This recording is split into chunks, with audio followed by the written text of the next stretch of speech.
Assalamualaikum warahmatullahi wabarakatuh. Aku Cahyani Widya Safitri, NIM aku 21012127320003. Di kesempatan kali ini, aku ngerasa aku perlu berbagi sesuatu sama teman-teman semua. Apa sih? Yaitu materi PKKMB Program Studi Pendidikan Khusus Universitas Lambung Mangkurat 2021.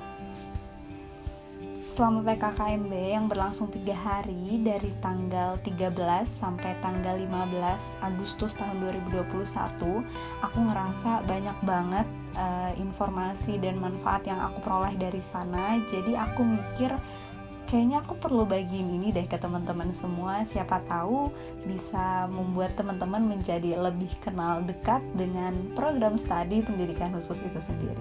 Jangan lupa tonton sampai selesai. Nah, pada hari pertama PKKMB ini pastinya ada acara pembukaan. Seperti pada umumnya, acara rangkaiannya ada pembacaan ayat suci Al-Quran, kemudian ada sambutan-sambutan. Tapi ada satu hal yang aku sorot dari sambutan-sambutan ini. Pada bagian pengenalan para koordinator prodi, kemudian para dosen dan para staf juga, banyak dari beliau-beliau yang memberikan motivasi yang menurut aku benar-benar buat kita tuh semakin yakin gitu. Mungkin bakalan aku bacain sebagian nih, udah aku rangkumin apa aja yang mereka sampein. Isinya begini: buat para mahasiswa yang mungkin lulus bukan di pilihan pertama, bisa jadi ini adalah rezeki dan takdir yang terbaik.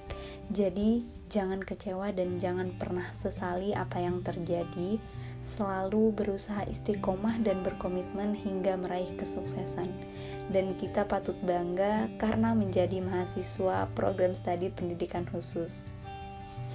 Menurut aku ini ngasih semangat banget buat kita dan ngajarin kita jangan putus asa, karena segala sesuatu tuh pasti akan jadi terbaik apabila kita ngasih usaha yang terbaik juga gitu, ya nggak guys? Nah, dilanjutkan dengan materi pertama di hari pertama, yaitu tentang pengenalan visi dan misi dari program studi pendidikan khusus. Yang pertama ada visinya, yaitu adalah menjadi lembaga yang unggul, mengembangkan iptek, serta berinovasi pada layanan pendidikan bagi anak berkebutuhan khusus. Dan misinya adalah yang pertama ada mewujudkan tata kelola kelembagaan PKH, kemudian pendidikan dan pengajaran yang berkualitas. Selanjutnya adalah mengaplikasikan berbagai teknologi di pendidikan khusus dan juga menyelenggarakan berbagai program kegiatan atau program kerja dari pendidikan khusus itu sendiri. Masih di hari pertama ada materi kedua, yakni tentang kurikulum program studi pendidikan khusus, yang di dalamnya sudah dijelaskan tentang pengertiannya, perkembangannya, kemudian ada juga profil para lulusannya, selanjutnya ada pencapaian belajar lulusan juga, dan dijelaskan juga di sini tentang latar belakang MBKM, yaitu Merdeka Belajar Kampus Merdeka, dan tujuan dari MBKM itu sendiri. Nah, selanjutnya hal yang menurut aku penting pada sesi ini adalah penjelasan tentang prospek kerja dari lulusan program studi pendidikan khusus ini. Mungkin dari kita banyak banget yang mikir karena ini jurusan pendidikan pasti lulusnya bakal jadi guru nih, gitu kan. Ternyata ada luas banget prospek kerja untuk lulusan PKH ini. Di antaranya yang pertama, kita bisa jadi guru atau pendidik anak berkebutuhan khusus, pastinya seperti yang kita pikirkan.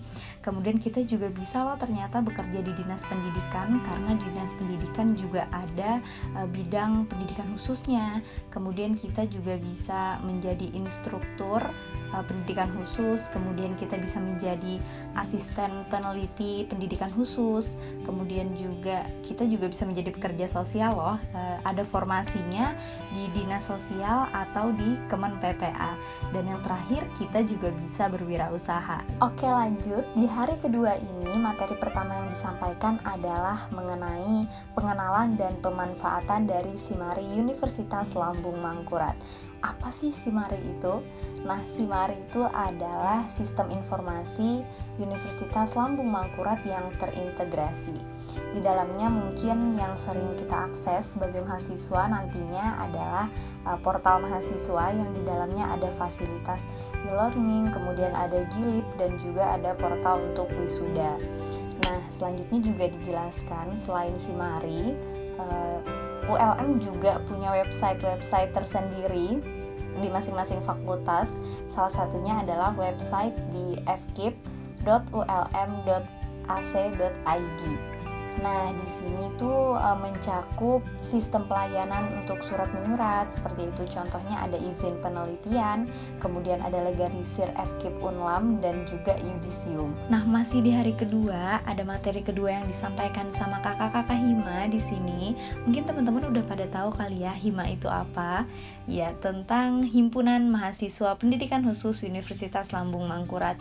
Nah, mereka menjelaskan tentang struktur kepengurusan dari Hima PKH, kemudian juga mereka memberikan cuplikan dan penjelasan mengenai program kerja dan non-program kerja Hima PKH yang sudah berlangsung dan akan berlangsung.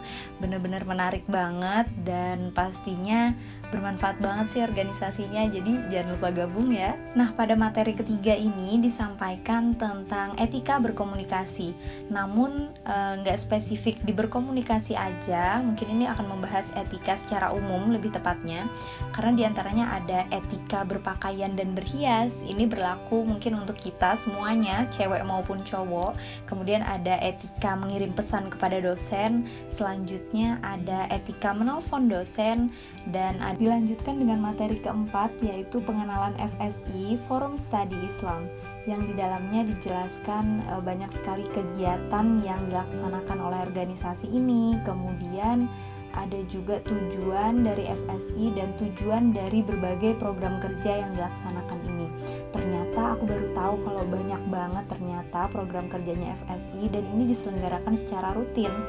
Dan ada satu hal atau satu poin yang aku tangkap banget dari omongan beliau, kurang lebihnya begini, betapa pentingnya terlebih lagi kita seorang yang dipersiapkan untuk menjadi pengajar itu harus berlandaskan dengan Al-Quran, karena Al-Quran sejatinya adalah rambu-rambu dan pokok pendidikan yang mulia. Tujuannya adalah agar pendidik yang dihasilkan ini dapat berwawasan dan berlandaskan ketakwaan. Kita masuk ke hari ketiga, hari terakhir PKKMB Program Studi Pendidikan Khusus. Nah, di hari ketiga ini ada materi pertama yang disampaikan yaitu mengenai pembelajaran daring. Mungkin topik ini cocok banget untuk kita, para angkatan corona yang udah beberapa tahun ini melaksanakan program belajar secara mandiri di rumah ya. Yang pertama disampaikan di sana adalah tentang pengertian dari belajar daring ini. Kemudian ada aktivitas mahasiswa, selanjutnya ada juga media yang digunakan, contohnya seperti Zoom, Google Meet, dan untuk mahasiswa ULM ada Simari dan juga e-learning di sana. Kemudian yang gak kalah pentingnya adalah peranan WhatsApp group pastinya. Kemudian ada juga disampaikan mengenai persiapan kita sebagai mahasiswa untuk pembelajaran daring. Apa aja sih yang perlu disiapin? Nah, yang perlu disiapin adalah yang paling utama adalah kesiapan mental kita untuk melakukan pembelajaran secara mandiri. Kemudian komitmen juga untuk terus belajar dan segala perintil-perintilan lainnya, yaitu alat penunjang belajar dan juga ruang belajar yang kondusif. Nah, selain perlu persiapan, kita juga perlu memperhatikan komponen-komponen yang ada di dalam perkuliahan daring. Di antaranya adalah dosen, ada mahasiswa reguler, dan yang spesialnya lagi di angkatan aku ada 10 orang teman-teman aku yang menjadi mahasiswa berkebutuhan khusus, orang-orang hebat yang aku kenalin. Dan juga ada para volunteer yang mau membantu teman-teman kita dalam proses pembelajaran. Kemudian juga ada dijelaskan mengenai pendampingan terhadap mahasiswa disabilitas, yaitu teman-teman hebat tadi, dan juga ada tentang problem pembelajaran daring. Dan yang terakhir adalah dibagi ini tips-tips untuk belajar para mahasiswa di masa pandemi seperti sekarang ini. Jadi di materi ketiga ini aku dikenalin sama laboratorium Junjung Buih, yaitu laboratoriumnya Program Studi Pendidikan Khusus FKIP ULM. Aku dikasih tahu juga tentang strukturnya, visi misinya dari laboratorium ini, kemudian juga digunakan untuk apa aja. Nah, fungsi dari laboratorium ini diantaranya adalah untuk program di bidang akademik penelitian, kemudian juga ada juga program kemitraan dan pengabdian kepada masyarakat. Jadi bukan cuma untuk mahasiswa Universitas Lambung Mangkurat aja, terlebih lagi program studi pendidikan khusus, tapi juga untuk masyarakat sekitar. Nah, mungkin kita semua udah sama-sama tahu yang namanya laboratorium pasti punya standar operasional. Mungkin aku bakalan bahas lagi sedikit di sini. Yang pertama ada prosedur layanan intervensi di laboratorium PKH. Selanjutnya ada rekrutmen asisten konsultan, dilanjutkan juga dengan peminjaman dan pengembalian inventaris atau media yang ada di laboratorium. Selanjutnya juga dijelaskan tentang protokol kesehatan yang sangat ketat, terlebih lagi di masa pandemi seperti sekarang ini. Dan juga ada daftar klien, ada dari teman-teman kita yang autis, kemudian gangguan belajar, ada gangguan pendengaran, gangguan penglihatan, dan lain sebagainya.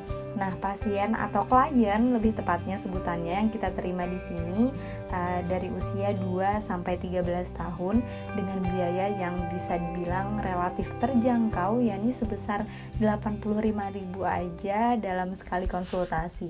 Nah, di materi keempat aku juga kenalan sama IKPKH. Apa sih itu? IKPKH adalah Ikatan Keluarga Alumni Pendidikan Khusus. Nah, mungkin dulu disebutnya masih PLB, tapi sekarang udah ganti nama jadi PKH, yaitu Pendidikan Khusus.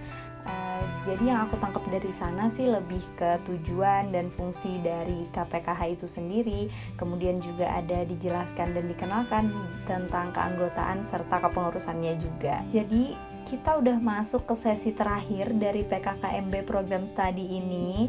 Di sesi kelima ini ada sharing-sharing bersama yang di dalamnya mungkin penyampaian kesan dan pesan dari kami selaku mahasiswa baru, dan ada juga pesan dan kesan dari kakak-kakak Hima yang sudah mendampingi kami PKKMB selama beberapa hari ini.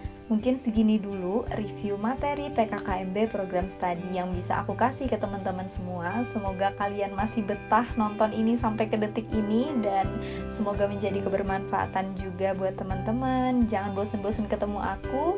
Sampai jumpa di lain kesempatan. Wassalamualaikum warahmatullahi wabarakatuh. Dah.